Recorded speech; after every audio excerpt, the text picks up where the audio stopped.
اور ہمارے غیر مسلم بھائی خاص طور سے محسوس ہو رہے تھے. اللہ تعالیٰ سے دعا ہے کہ اس سرزمین پر جو سچا اور سیدھا راستہ ہے اس پر ہم سب لوگوں کو چلنے کی توفیق دے. ابھی اس سے قبل کہ میں اگلے کسی خطیب کو مدعو کروں، ایک مختصر سا اعلان یہ ہے کہ جو لوگ بھی کھانے سے فارغ ہو چکے ہیں وہ پنڈال کے اندر تشریف لے آئیں، اور باہر سے آئے ہوئے جو بھی ہمارے مہمان گرامی ہیں ان کے لیے چونکہ کھانے پینے کا بندوبست ہے، چند افراد اٹھ کر کھانوں سے فارغ ہو سکتے ہیں، مگر یہ بات قطعاً درست نہیں ہوگی کہ کھانے پر سارے کے سارے افراد ایک ہی وقت میں چلے جائیں. یہ فیصلہ آپ کے اوپر ہے کہ کس طریقے سے آپ تمام مہمانوں کو کھانے سے فراغت حاصل کرنی ہے. بس ہمیں ایک اعلان کرنا تھا کہ آپ کے لیے کھانے کا بندوبست ہے. آپ باری باری جا کر کچھ افراد تھوڑے تھوڑے اٹھ کر کھانے سے بھی فارغ ہوتے رہیں اور مقررین کی تقریر بھی سنتے رہیں. جو لوگ کھانے پینے سے فارغ ہو چکے ہیں وہ آج کی اس محفل میں تشریف لے آئیں. جیسا کہ آپ اچھی طرح جانتے ہیں کہ آج کی کانفرنس کے اشتہار میں جن علماء کا نام نامی تھا تقریباً سب حاضر ہیں، اور یکے بعد دیگرے سب کا خطاب آپ سن بھی رہے ہیں. اس اشتہار کے دو مقررین مل چکے ہیں، یعنی اپنی باری اور اپنی ذمہ داری پوری کر چکے ہیں. مزید اب دو خطیب ہمارے درمیان رہ گئے ہیں، اور وہ دونوں چونکہ اس جلسے کے پیلر ہیں اور بنیاد ہیں، بڑے اچھے انداز میں ان کے خطابات ہوتے ہیں اور بڑے ہی دل پذیر انداز میں ان کے بیانات ہوتے ہیں. اس لیے اب زیادہ ضرورت ہے کہ پورے طور پر توجہ مرکوز کر دیں اور اپنی ساری مصروفیات کو بالائے طاق رکھ دیں. اب ہم اگلے جس مقرر کو بلبل باغ رسالت کو یعنی خادم سنت کو بلانے جا رہے ہیں، اس شعر کے ساتھ دعوت دیں گے کہ کس شعر کی آمد ہے، کس شعر کی آمد ہے کہ رن کانپ رہا ہے، کس شعر کی آمد ہے کہ رن کانپ رہا ہے، رن ایک طرف چرخے کوہن کانپ رہا ہے. یقیناً قرآن و سنت کی بات بتلانے کے لیے شعر کے انداز میں دھار بھی اور وار بھی ہونی چاہیے. ہم ایسے جلیل قدر خطیب کو آپ کی خدمت میں پیش کرتے ہیں جو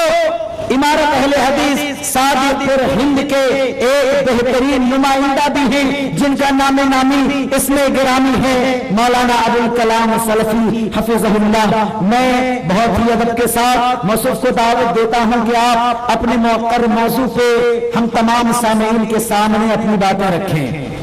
جناب مولانا ابوالکلام سلفی، نمائندہ امارت اہل حدیث صادق ہند پٹنہ. الحمدللہ الحمدللہ نحمده ونستعینه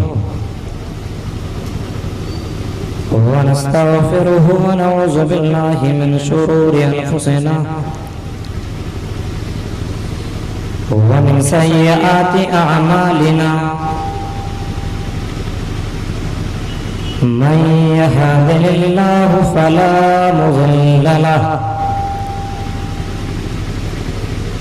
ومن يضلله فلا هادي له واشهد ان لا اله الا الله وحده لا شريك له واشهد ان محمدا عبده ورسوله ارسله بالحق بشيرا ونذيرا وداعيا إلى الله بإذنه وسراجا منيرا. أما بعد فإن خير الحديث كتاب الله وخير الهدي هدي محمد صلى الله تعالى عليه وسلم وشر الأمور محدثاتها وكل محدثة بدعة وكل بدعة ضلالة وكل ضلالة في النار. أعوذ بالله من الشيطان الرجيم. بسم الله الرحمن الرحيم.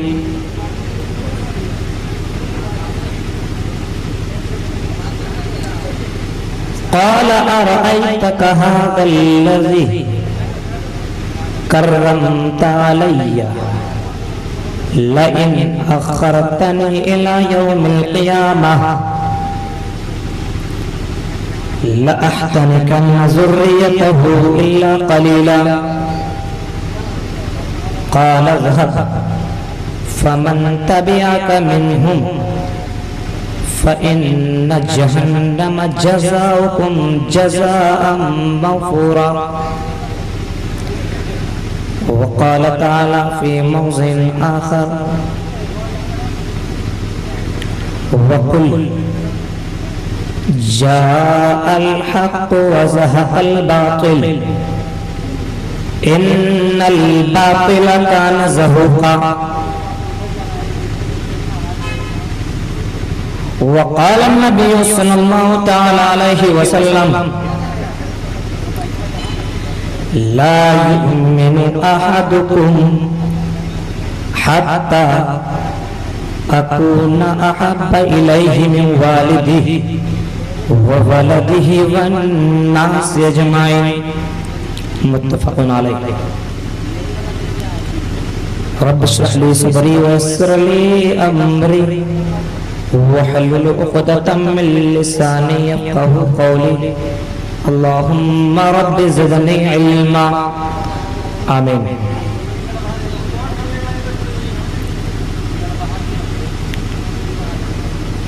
محترم سامعین کرام،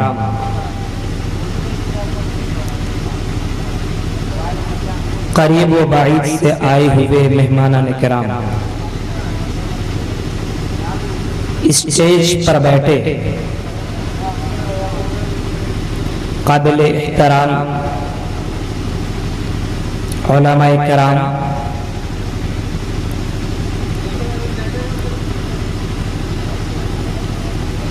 اور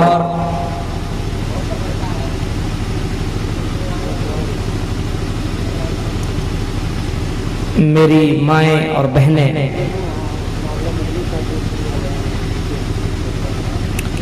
اور جملہ اراکین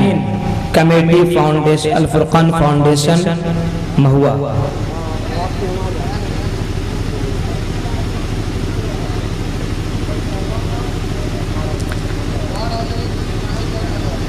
تمام قسم کی تعریفات، توصیفات، حمد و ثنا، کبریائی، بڑائی، بزرگی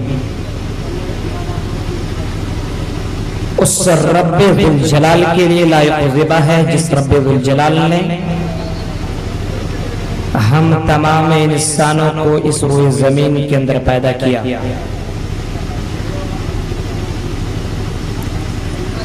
اور پیدا کرنے کے بعد یوں ہی جانوروں کی طرح بیکار نہیں چھوڑ دیا، بلکہ ہماری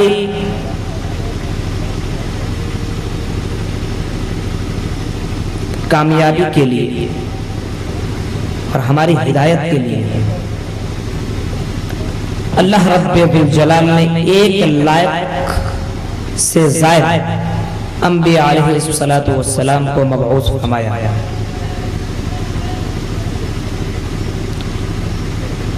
درود و سلام نازل ہو قیامت کی صبح تک عموماً تمام نبیوں پر، اور خصوصاً آخر الزمان فاطمہ کے باپ آمنہ کے لال جناب اکرم محمد عربی صلی اللہ تعالی علیہ وسلم پر. اللہم صلی علی محمد وعلی آل محمد کما صلیت علی ابراہیم وعلی آل ابراہیم انکا حمید مجید. اللہم بارک علی محمد وعلی آل محمد کما بارکت علی ابراہیم وعلی آل ابراہیم انکا حمید مجید.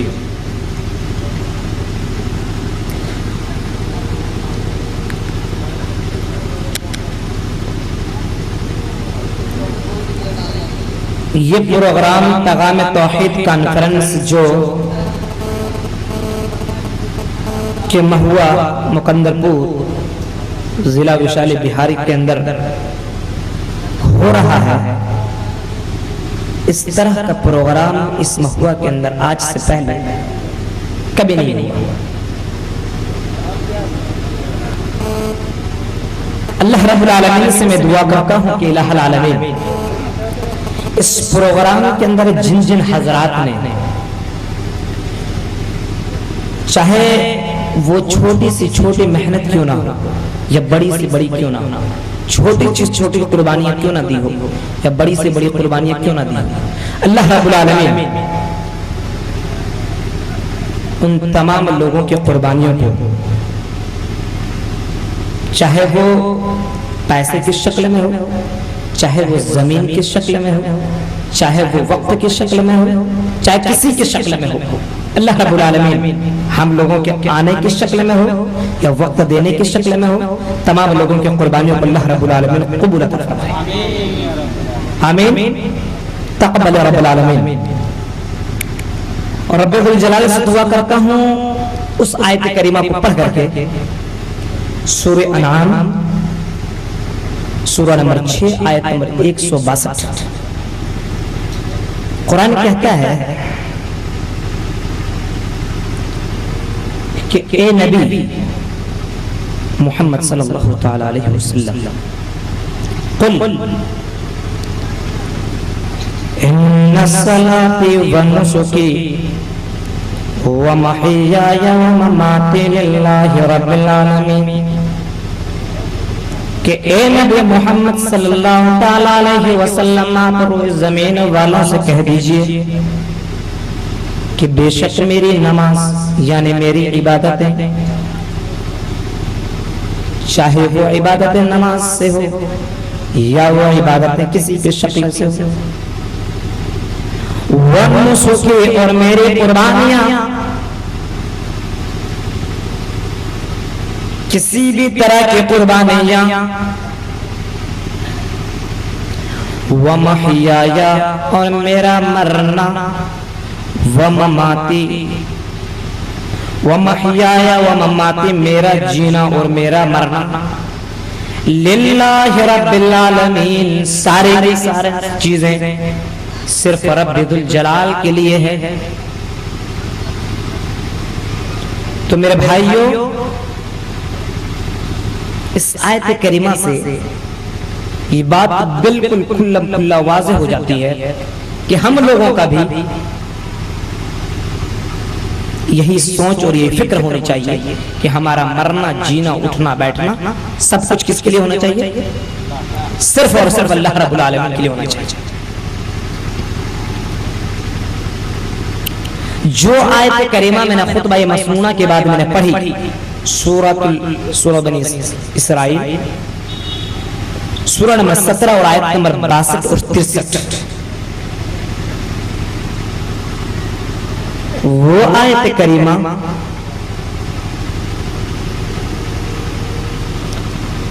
جس کے اندر اللہ فرماتا ہے قال ارأيتك هذا الذي كرمت علي لئن اخرتني الى يوم القيامة، جو میرا موضوع خطابت ہے جو سامنے لکھا ہوا ہے شیطان کے کنڈے اور اس کا اسباب و علاج، اسی کے اوپر میں آپ کے سامنے چند باتیں رکھنے کی کوشش کر رہا ہوں۔ رب ذوالجلال سے میں دعا کرتا ہوں کہ الہ العالمین وہ ساری کی ساری باتیں یا تو قرآن سے ہو جناب اکرم محمد عربی صلی اللہ علیہ وسلم کے فرمان سے، اور وہی بات قابل قبول ہے جو قرآن سے ہو اور نبی کے فرمان سے ہو، بقیہ جس آدمی سے ہو، اگر وہ باتیں نبی کریم صلی اللہ علیہ وسلم کی باتوں سے میل نہیں کھا رہی ہے اور قرآن سے میل نہیں کھا رہی، چاہے کہنے والا کوئی کیوں نہ ہو، تو اس بات کو ہم لے نہیں سکتے، اس بات کو ہم وہیں پہ چھوڑ دیتے۔ یہ نہیں کہ فلاں مفتی آئے ہوئے تھے انہوں نے کہہ دیا ہم نے مان لیا، ارے وہاں سے فراغت ان کے بہت ہم لوگوں کا جو ہے نا مرکز ہے وہاں سے فارغ ہو کر کے آئے تھے انہوں نے ایسا ایسا کہا. نہیں، اگر ایسے لوگوں کی بات جناب اکرم محمد عربی صلی اللہ علیہ وسلم کی بات سے میل نہیں کھا رہی ہے، قرآن سے میل نہیں، تو ایسے لوگوں کی باتوں کو ہم مان نہیں سکتے. اگر ہم اس کی باتوں کو مانیں گے تو یاد رکھنا کہ ایسے لوگوں کی باتوں کو ماننا گویا کہ نبی کریم صلی اللہ علیہ وسلم کی نافرمانی کرنا ہوگا. اسی وجہ سے جب شیطان نے اللہ رب العالمین سے کہا کہ الہ العالمین تو نے اس انسان کو میرے اوپر فوقیت دے دی اور تو نے مجھ سے کہا کہ اس کے سامنے سجدہ کرو، اور تجھے معلوم ہے کہ تو نے مجھ کو آگ سے پیدا کیا اور اس انسان کو تو نے مٹی سے پیدا کیا، تو میں آگ سے پیدا ہوا، میری عزت ہے ان کے سامنے، میں اس کے سامنے میں کیسے سجدہ کروں؟ اس نے انکار کر دیا، اور انکار کرنے کی وجہ سے اللہ رب العالمین نے کہا کہ تم یہاں سے نکل جاؤ. جب اللہ نے کہا نکل جاؤ تو ایسے موقع پہ شیطان نے کہا الہ العالمین ھذا الذی کرمت علی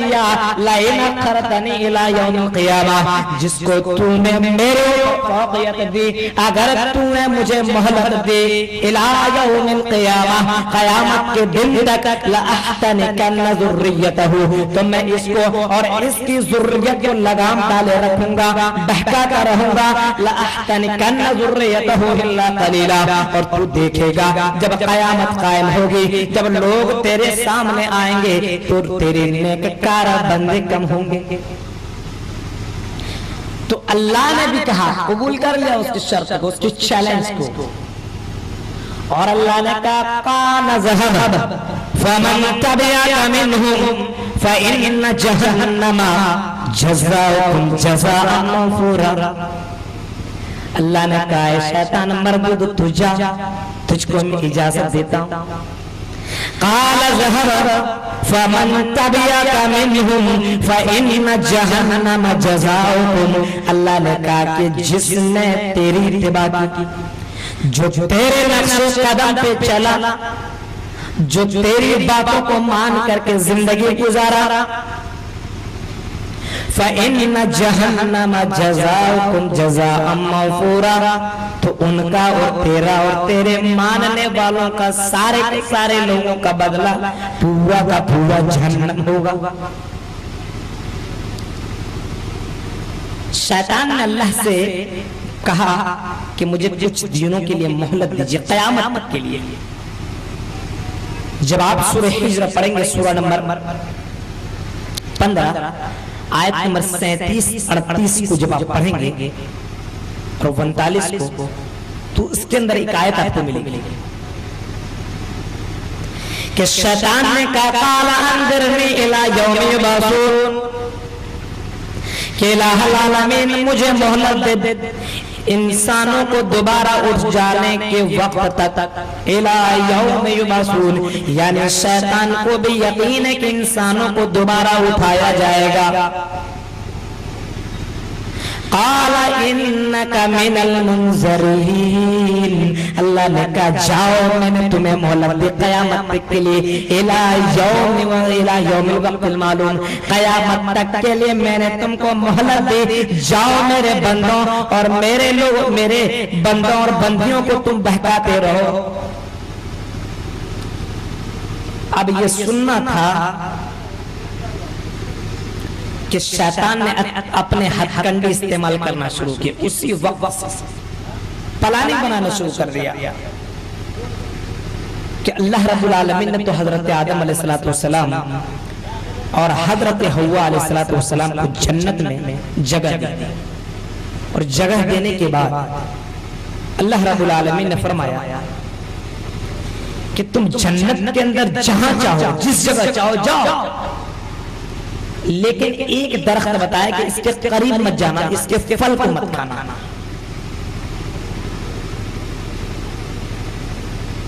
اب شیطان کے حربے کو دیکھیے، اس کی مکاری اور چالاکی کو دیکھیے، اس کی عیاری کو دیکھیے کہ شیطان اس کے پاس، ان لوگوں کے پاس جاتے ہیں اور جانے کے بعد کہتے ہیں سورہ اعراف سورہ نمبر 7 آیت نمبر 16 اور 17 کو پڑھیے. اللہ رب العالمین فرماتا ہے فوسوس لهم الشیطان لیبدی لهما ما وري عنهما من سوآتهما وقال ما نهاكما ربكما عن هذه الشجرة إلا أن تكونا ملكين أو تكونا من الخالدين. شیطان نے حضرت آدم علیہ السلام اور حضرت حوا علیہ السلام سے کہا کہ تمہیں پتہ ہے کہ تیرے رب نے تم کو اس شجر کے قریب جانے سے منع کیوں کیا؟ کہا کہ ہمیں منع کیا، بس کیوں منع کیا اس کے بارے میں تم کو پتہ نہیں، بس منع کیا ہم نے مان لیا. کہا کہ منع اس وجہ سے کیا الا ان تکونا ملکین او تکونا من الخالدین. کہا کہ اگر تم نے اس کے درخت کے پھل کو کھا لیا تو تم یا تو فرشتے بن جاؤ گے یا تم ہمیشہ اس کے لیے جنت میں رہو گے. اتنے اچھے انداز میں پیش کیا اور پیش کرنے کے بعد قسمیں بھی کھایا. قرآن آیت کو دیکھیے، اگلی آیت کو دیکھیے وَقَاسَمَهُمَا إِنِّي لَكُمَا لَمِنَ النَّاصِحِينَ. قسمیں کھایا اور قسم کھا کھا کر کے کہا کہ میں تو تیرا خیر خواہ ہوں، تیرا بھائی ہوں، اور تم کو میں غلط راستے کے بارے میں نہیں بتلا رہا ہوں. اس کو کھا لو تم ہمیشہ ہمیشہ کے لیے جنت میں رہو گے. اور اسی چیز کی تاکید قرآن کریم اور ایک جگہ اس کو واضح کرتی ہے. سورۃ الطٰہٰ سورہ نمبر 20 آیت نمبر 120 بھی پڑھیے. اللہ رب العالمین فرماتا ہے قال یا آدم هل ادلک علی شجرۃ الخلد وملک لا یبلی. شیطان نے کہا اے ابن آدم میں تم کو کیا نہ بتلاؤں، کیا میں تم کو ایسے درخت کے بارے میں نہ بتلاؤں جس درخت کے پھل کو کھا کر کے تم ہمیشہ میں اس کے لیے جنت کے بادشاہ بن جاؤ گے، ہمیشہ میں اس کے لیے جنت میں رہو گے. جب اس نے اس طریقے سے بتلایا اور حضرت آدم علیہ السلام اور حضرت حوا علیہ السلام نے ان کے کہنے پہ اس درخت کے پھل کو کھا لیا اور کھانے کے بعد اللہ رب العالمین کی نافرمانی ہو گئی. جب اللہ کی نافرمانی ہوئی تو اللہ نے انہیں جنت سے دنیا کی طرف بھیج دیا. اسی وجہ سے اللہ رب العالمین سورہ آل عمران سورہ اعراف سورہ نمبر 7 آیت نمبر 27 کے اندر فرماتا ہے یا بنی آدم لا یفتننکم الشیطان. اے بنی آدم لا یفتننکم الشیطان. شیطان تم کو فتنے میں مبتلا نہ کرے، شیطان تم کو فتنے میں مبتلا نہ کر دے جس طرح کہ اس نے تیرے ماں باپ کو فتنے میں مبتلا کر کے جنت سے دنیا کی طرف پہنچوا دیا. لا یفتننکم الشیطان کما اخرج ابویکم من الجنہ. اور ایک بات قابل غور ہے کہ انسان کو سوچنا چاہیے کہ ہم آئے کہاں سے، ہم کہاں سے آئے، اور ہم آئے ہیں تو آئے پھر کیوں ہیں؟ ہم آئے ہیں تو آئے کیوں ہیں؟ کھانے پینے کے لیے، جو چاہے سو کریں، بنا دلیل کے بات کریں تو پھر بھی اس کی بات کو لے لیں، اور جو دلیل سے بات کر کے ہیں اس کی مولوی کی کتاب ہے، ہم نہیں مانیں گے. جو چاہے سو من میں آئے. بڑے بڑے مدارس سے فراغت کر کے آئے نہیں، ان کی بات غلط نہیں ہو سکتی ہے. اسی طرح جس طرح حضرت ابراہیم علیہ السلام کے باپ اور اس کے قوم نے کہا کہ سورۃ الانبیاء سورہ نمبر 21 آیت نمبر 51 اور 52 کو پڑھیے. جب حضرت ابراہیم علیہ السلام نے اپنے باپ اور اپنے قوم والوں سے کہا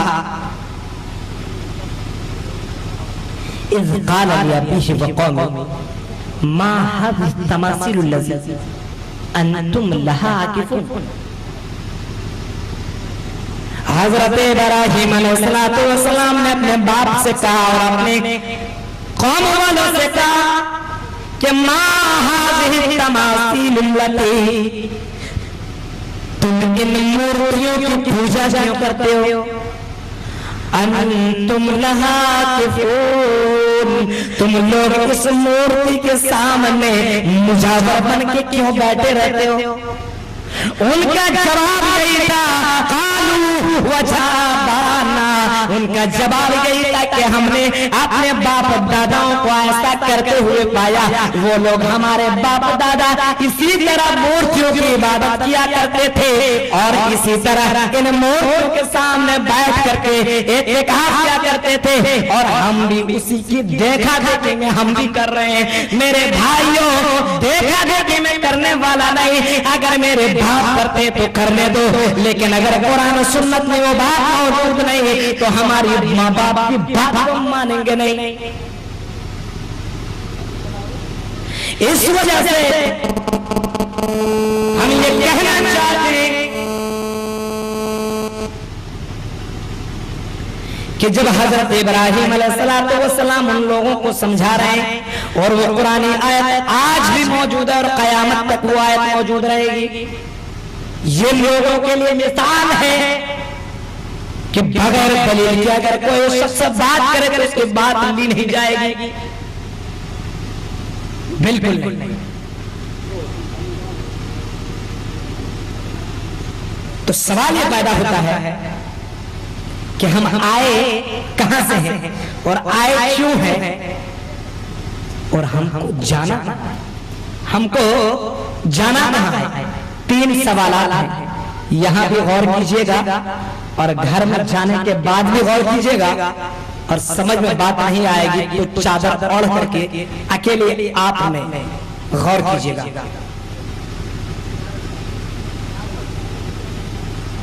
اور اللہ رب العالمین نے سورہ فاطر سورہ نمبر 35 آیت نمبر 6 کے اندر ایک آیت ذکر کی ہے،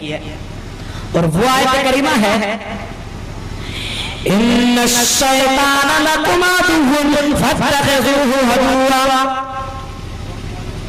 اللہ نے فرمایا کہ شیطان تمہارا اعلانیہ دشمن ہے، کھلم کھلا دشمن ہے اور ازلی دشمن ہے، یا ہمیشہ ہمیشہ کے لیے دشمن ہے، اور ایسا دشمن ہے کہ تم اس کو دیکھ بھی نہیں سکتے، اور ایسا دشمن ہے اللہ فرماتا ہے اس کو دیکھ نہیں سکتے۔ سورہ اعراف سورہ نمبر 7 اور آیت نمبر 27 کے اندر فرمایا انہ یراکم هو وقبیلہ من حیث لا ترونہم، شیطان تیرا اتنا خطرناک دشمن ہے کہ تم اس کو دیکھ ہی نہیں سکتے، حالانکہ وہ تم کو دیکھتا ہے، اور وہ شیطان تیرے آگے سے بھی آ رہا ہے۔ اللہ فرماتا ہے ثم لآتینہم من بین ایدیہم ومن خلفہم وعن ایمانہم وعن شمائلہم۔ اللہ فرماتا ہے کہ شیطان نے کہا کہ میں انسان کے آگے سے آؤں گا، انسان کے پیچھے سے آؤں گا، انسان کے دائیں سے آؤں گا، انسان کے بائیں سے آؤں گا، اور اس کو بہکاتا رہوں گا، بہکاتا رہوں گا، اتنا بہکاؤں گا کہ الہ العالمین تو دیکھے گا ولا تجدو اکثرہم شاکرین، تو جب قیامت قائم ہوگی تو دیکھے گا تیرے شکر گزار بندے بہت کم ہوں گے۔ اس آیت کریمہ سے بات بالکل واضح ہو جاتی ہے کہ شیطان ہمارے گھروں کے اندر اور ہمارے خود کے اندر کس طرح دوڑ رہا ہے، کس طرح چڑھ کے بول رہا ہے، چڑھ کے شیطان کس طرح بول رہا ہے۔ اسی بات کی تاکید ایک حدیث کرتی ہے جو صحیح بخاری حدیث نمبر 6750، صحیح مسلم حدیث نمبر 2174 کے اندر آئی ہوئی ہے۔ اللہ کے نبی جناب اکرم محمد عربی صلی اللہ علیہ وسلم فرماتے ہیں، کہتے ہیں ان الشیطان یجری من ابن آدم مجری الدم۔ آخر الزمان جناب اکرم محمد عربی صلی اللہ تعالی علیہ وسلم نے فرمایا کہ شیطان انسانوں کے اندر خون کی طرح گردش کرتا ہے۔ شیطان انسانوں کے اندر خون کی طرح گردش کرتا ہے،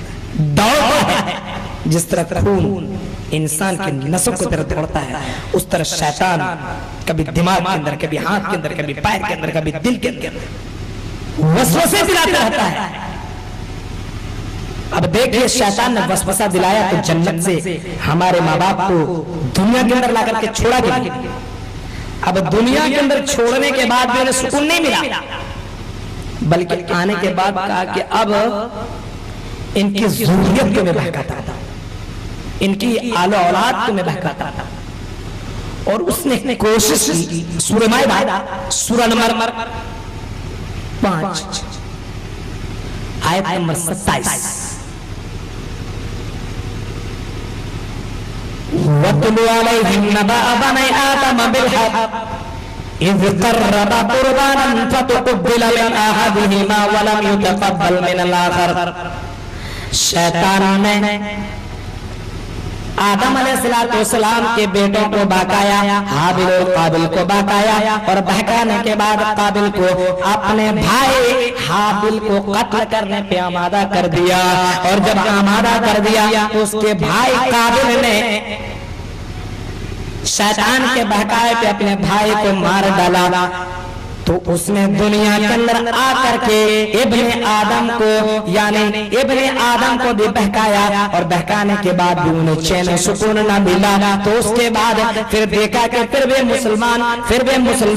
اللہ کی عبادت پہ عبادت کیے جا رہے ہیں, اللہ کو چھوڑ کر کسی اور کی پوجا اور پاٹ اور پرستش نہیں کر رہے ہیں, اللہ کے علاوہ کسی اور پہ بھروسہ نہیں کر رہے ہیں. یعنی 10 صدیوں تک لوگ صرف اللہ کی عبادت کرتے رہے, اور جب حضرت نوح علیہ السلام کے زمانے تک لوگ صرف اللہ کی عبادت کرتے رہے. جب حضرت نوح علیہ السلام کا زمانہ آیا تو ایسے موقع پہ شیطان اس کی قوم کی طرف آتے, اور آنے کے بعد ان لوگوں سے کہتے ہیں, 5 لوگوں کے تعلق سے کہتے ہیں, جس کو سورۃ النوح سورہ نمبر 71 آیت نمبر 23 کے اندر اللہ نے ذکر کیا ہے. 5 لوگوں کے نام وہ یہ ہیں, وَقَالُوا لَا تَذَرُنَّ آلِهَتَكُمْ وَلَا تَذَرُنَّ وَدًّا وَلَا سُوَاعًا وَلَا يَغُوثَ وَلَا يَعُوقَ وَنَسْرَ. اللہ فرماتا ہے ود ولا یغوث یعوق نصر, یہ جو 5 لوگ تھے وہ سارے کے سارے بہت ہی نیکوکار تھے. وہ لوگ شیطان اس کے سامنے آتے انسانوں کے شکل میں, اور آنے کے بعد کہتے ہیں کہ یہ لوگ بڑی عبادت کیا کرتے تھے, اللہ کی پرستش کیا کرتے تھے, اللہ کو چھوڑ کر کے کسی اور کی عبادت نہ کیا کرتے تھے. اس وجہ سے جب تم اسی مورتی بنا کر کے اپنے سامنے رکھو گے تو تمہیں عبادت کرنے میں دلچسپی بڑھے گی, اور عبادت کرنے میں مزید اور آگے اور زیادہ تم کو مزید اور زیادہ اس کے بارے میں دیکھ کر کے اور تم کوشش کرو گے. یہی لوگ تھے, اب اس طرح میں بننے کی کوشش کرو, دیکھیں گے تب نا. اب بتائیے, قرآن کو جب اپنے سامنے رکھیں گے تو سوچیں گے ایک بار کم سے کم پڑھ لیں, لیکن اس کو جس طرح رمضان کے علاوہ 11 مہینے تاکوں میں سجا کر کے رکھ دیتے ہیں تو اس کو پتہ بھی نہیں چلتا کہ ہم نے قرآن کہاں پہ رکھا ہے. جب رمضان آتا ہے تو اس کے بعد کہتے ہیں اپنے اہل و عیال سے, قرآن کہاں ہے جی, قرآن کہاں پہ رکھا ہوا ہے, قرآن کی تلاوت نہیں ہے. تو جب گھر کے اندر قرآن رہے گا سامنے تو ایک بار ضرور آپ سوچیں گے کم سے کم پڑھ لیں. تو شیطان نے حربہ اور اپنا ہتھ کنڈا استعمال کیا کیا کہ بھائی یہ لوگ تو بہت ہی نیکوکار, اس کی مورتیاں صحیح بخاری حدیث نمبر 4920 کو پڑھی کہ کہا کہ یہ لوگ بہت ہی اچھے تھے, ان کی مورتیاں بنا کر کے اپنے سامنے رکھتے اور رکھنے کے بعد تم اللہ کی عبادت کرتے رہو. تو ان لوگوں نے ایسا ہی کیا, ان لوگوں کو بڑا اچھا لگا تھا, مشورہ بڑا بیسٹ ہے, بہت اچھا ہے. لیکن جب یہ لوگ گزر گئے تو اس کے بعد شیطان دوبارہ کچھ دنوں کے بعد کچھ سالوں کے پاس آتے ہیں, اور آنے کے بعد شیطان پھر کہتا ہے کہ یہ لوگ تو تیرے ان مورتیوں کے سامنے اپنے سر کو اپنی پیشانی کو جھکاتے تھے, ان سے فریاد طلب کرتے تھے, ان سے مانگتے تھے, ان سے بیٹا بیٹیاں طلب کرتے تھے, ان سے خوشی اور غم مانگا کرتے تھے. اب تم بھی ان کے سامنے یہ فریاد کرو اور ان کے سامنے اولاد مانگو, اس کے سامنے سجدہ کرو. شیطان نے اس کے سامنے اتنے خوبصورت انداز میں پیش کیا جیسا کہ قرآن کہتا ہے سورہ حجر سورہ نمبر 15 آیت نمبر 42 کے اندر, قال رب بما اغويتني لأزينن لهم في الارض ولأغوينهم اجمعين. اللہ کہتا ہے کہ شیطان نے کہا کہ میں انسان کے سامنے نافرمان چیزوں کو یعنی غلط کاموں کو, شرکیہ اعمال کو, بدعتوں کو ان کے سامنے اتنے اچھے انداز میں پیش کروں گا کہ وہ آدمی سمجھ بھی نہ سکے گا اور میری بات کو مان لے گا اور کام کرنا شروع کر دے گا. اور آج کل یہی ہو رہا ہے, اتنے خوبصورت انداز میں سب کچھ پیش کر دیا ہے. کیا ہوا؟ ارے قرآن ہی نہ پڑھ رہے ہیں, مرنے کے بعد قرآن کھانی کر رہے, قرآن ہی نہ پڑھ رہے ہیں. اتنے خوبصورت انداز میں پیش کیا. لیکن سوال یہ پیدا ہوتا ہے کہ کیا نبی کریم صلی اللہ علیہ وسلم نے قرآن کھانی کی؟ سوال یہ پیدا ہوتا ہے کہ کیا نبی کریم صلی اللہ علیہ وسلم کے اصحاب نے قرآن کھانی کی؟ سوال یہ پیدا ہوتا ہے کہ نبی کریم صلی اللہ علیہ وسلم نے کسی کو قرآن کھانی کرنے کو کہا؟ سوال یہ پیدا ہوتا ہے کہ نبی کریم صلی اللہ علیہ وسلم کے بعد صحابہ کرام, تبع تابعین, کسی نے بھی قرآن کھانی کی نہیں. تو اس کو اتنے اچھے انداز میں پیش کیا کہ لوگ تصور کرتے ہیں, سوچتے ہیں, ان کی فکر ہے, ان کی سوچ ہے, عقلی دلیل کی بنیاد پہ, اور شریعت کے معاملے میں عقلی دلیل نہیں چل سکتی. قرآن کریم کہتا ہے سورۃ الزخرف سورہ نمبر 43 آیت نمبر 36 کے اندر اللہ فرماتا ہے وَمَن يَعْشُ عَن ذِكْرِ الرَّحْمَنِ نُقَيِّضْ لَهُ الشَّيْطَانُ فَهُوَ لَهُ قَرِينٌ وَإِنَّهُمْ لَيَصُدُّونَهُمْ عَنِ السَّبِيلِ وَيَحْسَبُونَ أَنَّهُمْ مُهْتَدُونَ. اللہ کہتا ہے کہ جو شخص اللہ کی یاد سے دور ہو جائے گا, اللہ کی یاد سے دور بھاگے گا, اللہ کی کتاب سے اور جناب اکرم محمد عربی صلی اللہ علیہ وسلم کے فرمان سے دور بھاگے گا, تو اللہ کہتا ہے کہ میں اس کے لیے ایک شیطان مقرر کر دیتا ہوں جو اس کا دوست بن جاتا ہے, اور وہ شیطان اس کو صحیح راستے سے غلط راستے کی طرف لے جاتا ہے. اور وہ انسان وَيَصُدُّونَ عَنِ السَّبِيلِ وَيَحْسَبُونَ أَنَّهُمْ مُهْتَدُونَ. وہ انسان تصور کرتا ہے, سوچتا ہے کہ میں اچھے راستے پہ چل رہا ہوں, اچھے راستے کی فکر چل رہا ہوں. تو شیطان نے وہاں بھی بہکایا, یہاں بھی بہکایا, اور بہکاتا ہی رہا ہے. اب ایک اور آیت کریمہ میں آپ کے سامنے پیش کروں, سورۃ الکہف سورہ نمبر 18 آیت نمبر 50. اللہ رب العالمین فرماتا ہے اللہ فرماتا ہے کہ ظالموں کا بدلہ بہت ہی برا ہے, اور ظالم لوگ یہ ہیں جو اللہ اور اللہ کے رسول کی بات کو چھوڑ کر کے کسی اور کی بات کو لیتے ہیں. اللہ کی بات کو چھوڑ کر کے اگر کوئی شخص شیطان کی بات کو لیتا ہے تو اللہ اس سے ناراض ہو جاتا ہے, اور جو شخص اللہ کی بات کو لیتا ہے اور شیطان کی بات کو چھوڑ دیتا ہے تو اللہ اس بندے سے محبت کرنے لگتا ہے, لیکن شیطان اس کے پیچھے لگ جاتا ہے بہت چیزوں میں, یہاں تک کہ عبادتوں میں, اور عبادتوں جو سب سے اہم عبادت ہے نماز, اس میں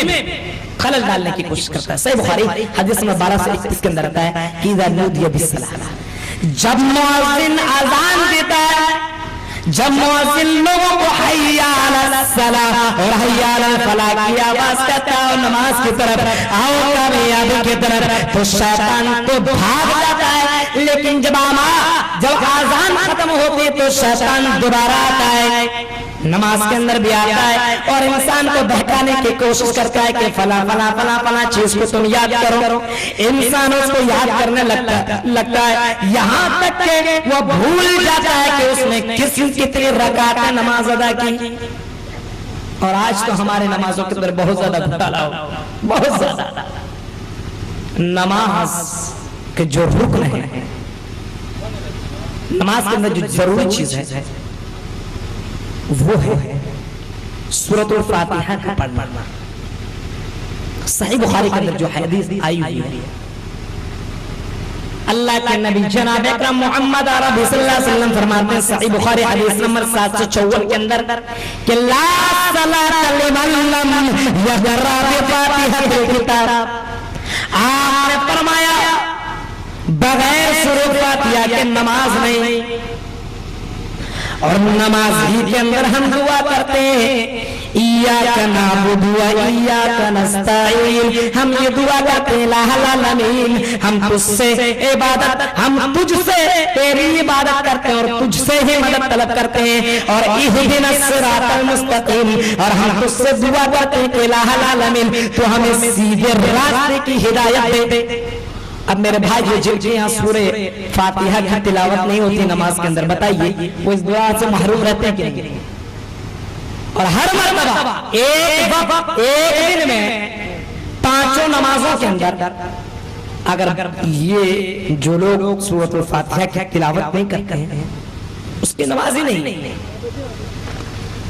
صحیح مسلم حدیث نمبر 393 کے در اللہ کے نبی کریم صلی اللہ علیہ وسلم فرماتے ہیں کہ سورۃ الفاتحہ امام کو اور مقتدی کو دونوں پڑھنا چاہیے۔ آج شیطان نے ہمارے دلوں کے اندر، ہماری عبادتوں کے اندر، ہماری مجلسوں کے اندر، ہمارے مساجدوں کے اندر، ہمارے مدارسوں کے اندر، ہر جگہ اپنے ہتھیار زبردست طریقے سے ڈال زبردست طریقے سے نماز کے اندر بھی خلل پیدا کر رہا ہے۔ اس وجہ سے اللہ کے نبی جناب اکرم محمد عربی صلی اللہ تعالی علیہ وسلم فرماتے ہیں کہ لوگوں تم اللہ سے دعا طلب کرو اور اللہ سے فریاد کرو کہ الہ العالمین تم مجھے اور میرے گھر والوں کو، میرے خاندان والوں کو، میرے رشتہ دار والوں کو، تمام لوگوں کو شیطان کے وسوسے سے بچا۔ اور قرآن نے اس بات کو اپنے قرآن کے اندر اس طرح واضح کیا، اللہ فرماتا ہے الذی یوسوس فی صدور الناس۔ میرے بھائیو اب اس شیطان سے نجات پایا جائے تو کس طرح پایا جائے؟ تو اس کے چند طریقے میں بتلا کر کے میں اپنی تقریر کو ختم کر دوں گا۔ میرے سامنے فضیلت الشیخ ثناء اللہ مدنی صاحب بیٹھے ہوئے ہیں اور ان کی تقریر سننے کے خواہش مند میں بھی ہوں، اور آپ حضرات بھی ہیں، اور دعا رب الجلال سے کہتے ہیں جتنے مقرر حضرات خطابت کر رہے ہیں اور جو سامعین حضرات آئے ہوئے ہیں، الہ العالمین تمام لوگوں کے اس قربانی کو قبول عطا فرمائے اور اس کے ذریعے سے دنیا کے اندر بھی انہیں کامیابی نصیب عطا فرمائے اور آخرت کے اندر جنت الفردوس نصیب عطا فرمائے، آمین تقبل یا رب العالمین۔ میرے بھائیو اللہ رب العالمین فرماتا ہے جب شیطان تمہارے دلوں کے اندر وسوسہ ڈالے تو تم اللہ سے پناہ طلب کرو۔ سورہ آراف سورہ نمبر 7 آیت نمبر 200 کے اندر اللہ فرماتا ہے وَإِمَّا يَنزَغَنَّكَ مِنَ الشَّيْطَانِ نَزْغٌ فَاسْتَعِذْ بِاللَّهِ۔ جب شیطان تیرے دلوں کے اندر وسوسہ طلب کرے، جب شیطان تیرے دلوں کے اندر وسوسہ ڈالے تو تم اللہ سے پناہ طلب کرو، إِنَّهُ هُوَ السَّمِيعُ الْعَلِيمُ، کیونکہ وہ سننے والا اور جاننے والا ہے۔ یہ نمبر 1 چیز ہے۔ اور نمبر 2 تم جماعت، تم اپنے گھروں کو قبرستان نہ بناؤ، تم اپنے گھروں کے اندر قرآن کی تلاوت کرو۔ صحیح مسلم حدیث نمبر 780 کہ نبی جناب اکرم محمد عربی صلی اللہ تعالی علیہ وسلم نے فرمایا لا تجعلوا بیوتکم مقابر وان الشیطان ینفر من البیت الذی تقرأ فیہ سورۃ الفاتحہ، سورۃ البقرہ۔ اللہ کے نبی جناب اکرم محمد عربی صلی اللہ تعالی علیہ وسلم نے فرمایا کہ تم اپنے گھروں کو قبرستان نہ بناؤ، تم اپنے گھروں کے اندر قرآن کی تلاوت کرو، سورۃ بقرہ کی تلاوت کرو یا قرآن کی تلاوت کرو۔ اللہ کے نبی نے فرمایا جس گھر کے اندر سورہ بقرہ کی تلاوت ہوتی ہے اس گھر سے شیطان دور بھاگ جاتے ہیں۔ اور نمبر 3 شیطان کو اپنے سے دور کرنے کا طریقہ باجماعت نماز کی ادائیگی کرنا۔ سنن ابن داؤد کے اندر ایک حدیث آئی ہوئی ہے، سنن ابن داؤد حدیث نمبر 547 اللہ کے نبی جناب اکرم محمد عربی صلی اللہ تعالی علیہ وسلم نے فرمایا کہ جو آدمی جماعت کے ساتھ نماز نہیں پڑھتا شیطان اس کے اوپر غالب آ جاتا ہے۔ اور اس کی مثال اللہ کے نبی نے یوں دی، آپ نے فرمایا جس طرح بھیڑیا بکری کو اگر الگ رہتی ہے اس کو جس طرح اپنا شکار بنا لیتا، اسی طرح جو آدمی جماعت سے الگ ہو کر کے نماز پڑھتا ہے تو شیطان اس کے اوپر حاوی اور غالب ہو جاتا ہے۔ نمبر 4 اللہ کے نبی کریم صلی اللہ تعالیٰ علیہ وسلم نے فرمایا تم زیادہ سے زیادہ دعا کثرت سے اللہ رب العالمین سے دعا کرو، کثرت سے اللہ رب العالمین کو یاد کرو، یعنی تم گھر سے نکلو تب بھی دعا پڑھ کے نکلو، یعنی اللہ رب العالمین سے یہ دعا کرو کہ جب بھی گھر سے نکلو تب اللہ رب العالمین سے کہو، یعنی صبح کے وقت جیسے آپ گھر سے نکل رہے ہیں تو یہ دعا کیجئے بسم اللہ توکلت علی اللہ لا حول ولا قوت الا باللہ، سنن داؤد حدیث نمبر 5095۔ یہ دعا کیجئے کہ اللہ رب العالمین پہ بھروسہ کرتے ہوئے اپنے گھر سے نکلیے، اور جب یہ آدمی کوئی بھی آدمی یہ دعا کر کے اپنے گھر سے نکلتا ہے تو اللہ رب العالمین اس کے لیے ایک فرشتہ مقرر کر دیتا ہے اور شیطان کو اس سے دور کر دیتا ہے، اور جو آدمی فجر کی نماز نہیں پڑھتا تو شیطان اس کے کان کے اندر پیشاب کر دیتا ہے۔ صحیح بخاری حدیث نمبر 1144 کے اندر اللہ کے نبی کریم صلی اللہ تعالیٰ علیہ وسلم نے فرمایا کہ جو آدمی فجر کی نماز کی ادائیگی نہیں کرتا بعد شیطان شیطان اس کے کان کے اندر پیشاب کر دیتا ہے، جب اس کے کان کے اندر پیشاب کر دیتا ہے اس کا دن بہت ہی سست طریقے سے گزرتا ہے، لیکن جو آدمی فجر کی نماز پڑھتا ہے تو اس کا دن بہت ہی حساس کی طرح گزرتا ہے، اور جب رات ہو تو رات کی تاریکی کے اندر جب آدمی اپنے بستر کے اندر جائے تو آیت الکرسی پڑھ کر کے جائے۔ صحیح بخاری حدیث نمبر 1123 کے اندر یہ حدیث آئی ہوئی ہے، لمبی حدیث ہے لیکن اس واقعہ کو میں مختصر طور پر آپ کے سامنے میں بیان کر دوں۔ راوی حدیث ابو ہریرہ رضی اللہ تعالیٰ عنہ وہ کہتے ہیں کہ جناب اکرم محمد عربی صلی اللہ تعالیٰ علیہ وسلم نے میرے پاس امانت کے طور پر زکوٰۃ کا مال میرے پاس اللہ کے نبی نے رمضان کے موقع پہ مجھے دیا رکھنے کے لیے۔ رات کی تاریکی کے اندر ایک شخص آیا اور آنے کے بعد اس مال کے اندر سے چوری کرنے لگا، میں نے اس کا ہاتھ پکڑ لیا، لیکن وہ آدمی چیخنے لگا، چلانے لگا اور کہنے لگا میرے بال بچے بھوکے ہیں، انہوں نے کئی دنوں سے کھانا نہیں کھایا ہے، اس وجہ سے مجھے چھوڑ دو اور تم پر اللہ رحم کرے گا، مجھے معاف کر دو، تو تو بڑا اچھا بنتا ہے، تو بڑا ہی اچھا انسان ہے۔ حضرت ابو ہریرہ کو رحم آ گیا اور انہوں نے اس کو چھوڑ دیا۔ جب وہ چلے گئے اللہ کے نبی صلی اللہ علیہ وسلم کے پاس، حضرت ابو ہریرہ جاتے ہیں، پوری واقعہ اللہ کے نبی کے پاس پیش کرتے ہیں۔ اللہ کے نبی کہتے ہیں اے ابو ہریرہ آج رات کو پھر آئے گا، دوسری رات کے اندر بھی حقیقتاً واقعتاً وہ شخص پھر دوبارہ آتا ہے، دوسرے دن کے بعد تیسرے دن بھی وہی شخص آتا ہے اسی طرح، اور آنے کے بعد حضرت ابو ہریرہ اس کے ہاتھ کو پکڑ لیتے ہیں اور کہتے ہیں کہ پہلے تم نے مجھ سے عاجزی کی تھی، تم نے پہلے دن کہا کہ مجھے چھوڑ دو، دوسرے دن تم نے مجھ سے وعدہ کیا، لیکن تیسرا دن میں تمہیں چھوڑ نہیں سکتا اور اللہ کے نبی کریم صلی اللہ علیہ وسلم کے پاس تمہیں لے کر کے جاؤں گا۔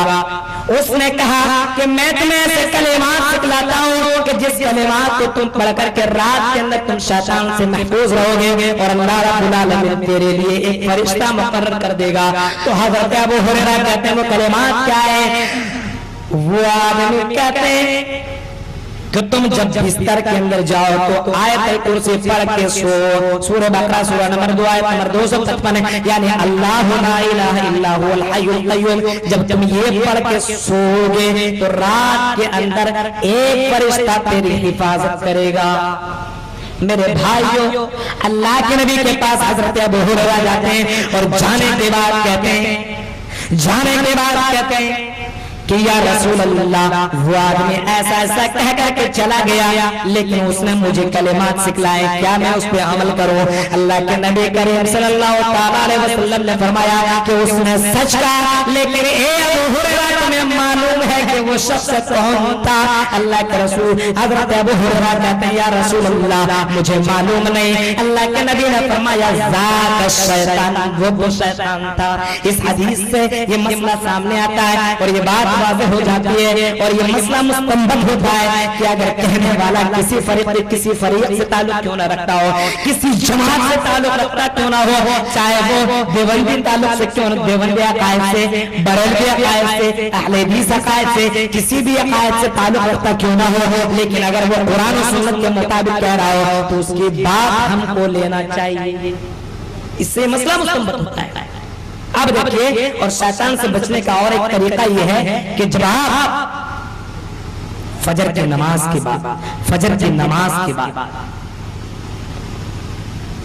100 مرتبہ لا الہ الا اللہ وحدہ لا شریک لہ لہ الملک و لہ الحمد وہو علی کل شیء پڑھ کر سوئیں گے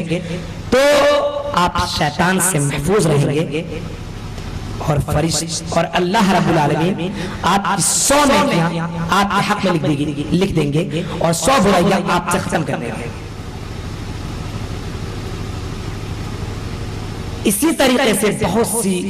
اور چیزیں ہیں جس کو میں اتنے مختصر وقت میں آپ کے سامنے بیان نہیں کر سکتا، لیکن پھر بھی میں یہ دعا کرتا ہوں کہ جو حضرات قرآن و سنت کے مطابق نہیں چل رہے ہیں، صرف یوں ہی تقلید کے بنیاد پر فلا فلا فلا فلا کہہ رہے ہیں، ان کو چاہیے کہ وہ قرآن و سنت کی طرف آئیں، دیکھیں کہ حق اور باطل کیا ہے، کیونکہ قرآن خود کہتا ہے سورہ بنی اسرائیل سورہ نمبر 17 آیت نمبر 81 کے اندر، قل جاء الحق وزهق الباطل ان الباطل كان زهوقا، اے نبی آپ کہہ دیجئے حق آ گیا اور باطل مٹ گیا اور باطل مٹنے ہی والا ہے۔ یہ کرتوت اور یہ پیرو پیغنڈے اور یہ جو لوگ افواہیں اور غلط طریقے سماج کے اندر معاشرے کے اندر بگاڑ پیدا کر رہے ہیں، عبادتوں کے اندر ایڈ کر رہے ہیں اور غلط چیزیں رواج پذیر لا رہے ہیں، ان لوگوں کو یہ بات مکمل طور پر سمجھ میں آ جائے گی کہ ہم مکمل طور پر ہم ان چیزوں کے اندر غلط کر رہے ہیں۔ ایک حدیث اور آپ کے سامنے پیش کرتا ہوں، اس کے بعد میں تقریر ختم کر دیتا ہوں۔ وہ حدیث یہ ہے کہ اگر کوئی چیز اگر ایسا ہم کام کرتے ہیں جو کہ نبی کی سنت کے خلاف ہو رہا ہے، یا وہ ایسی چیز نبی کریم صلی اللہ علیہ وسلم کے زمانے میں نہیں ہوا اور اس زمانے کے اندر کر رہے ہیں، یاد رکھیے گا کہ وہ بدعت ہے، اور اگر بدعت ہے تو مرنے کے بعد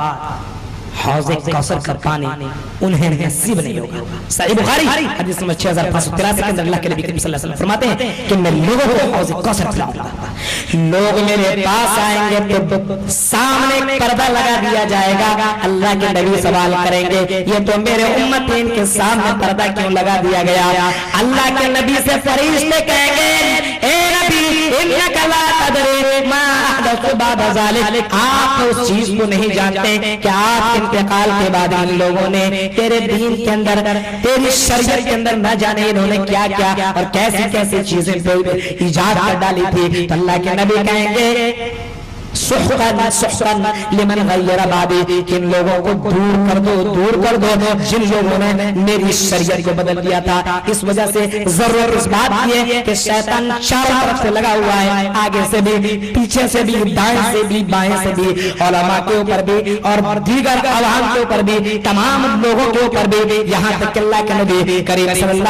علیہ وسلم سے سوال کیا گیا یا رسول اللہ کیا آپ کے پاس بھی شیطان ہے؟ اللہ کے نبی نے فرمایا ہاں میرے پاس شیطان ہے، لیکن